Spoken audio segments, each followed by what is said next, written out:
কাতার, Kuwait ও Saudi আরব প্রতিনিধিদের পাঠানো তথ্যচিত্রে প্রবাসী সংবাদ জানাচ্ছেন সামেল শিহাব। ত্রয়োদশ জাতীয় সংসদ নির্বাচনে বিএনপির ভূমিধস বিজয়ে কুয়েত সিটিতে আনন্দ সভা ও দোয়া মাহফিল অনুষ্ঠিত হয়েছে।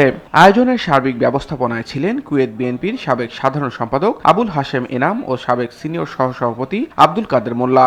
উপস্থিত ছিলেন জালাল আহমেদ চুন্নু মোল্লা, শোয়েব আহমেদ, মাইন উদ্দিন, আক্তারুজ্জামান শামস, জায়েদুর রহমান, আরিফুর রহমান শাহিন, মাসুম হাসান, লোকমান জাহিদ সহ প্রবাসী সাংবাদিকরা। অনুষ্ঠানে পবিত্র কুরআন তেলাওয়াত ও শহীদ জিয়া পরিবারের মাগফিরাত কামনায় দোয়া করা হয়। পরে মিষ্টিমুখ করে বিজয় উদযাপন করেন নেতাকর্মীরা।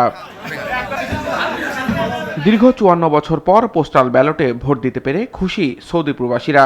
মক্কায় আয়োজিত এক আনন্দ অনুষ্ঠানে সৌদি আরব নির্বাচন পরিচালনা কমিটির সদস্য সচিব প্রকৌশলী নুরুল আমিন ও মক্কা বিএনপির সভাপতি জহির আহমেদ উপস্থিত ছিলেন। তাদের সঙ্গে পশ্চিমাঞ্চল যুবদলের যুগ্ম সাধারণ সম্পাদক হাজী সালাউদ্দিন, আব্দুল আজিজ, সেলিম মোল্লা সহ অসংখ্য নেতাকর্মী অংশ নেন। তারেক রহমানের নেতৃত্বে সরকার প্রবাসী বান্ধব নীতিমালা প্রণয়ন করবে এমনটাই প্রত্যাশা করেন তারা। যখন আমরা বিএনপির পক্ষে কাজ করেছি, সাবেক প্রধানমন্ত্রী ও বিএনপি চেয়ারপারসন বেগম খালেদা জিয়া রুহের মাগফিরাত কামনায় কাতারে দোয়া ও মিলাদ মাহফিলের আয়োজন করা হয়েছে।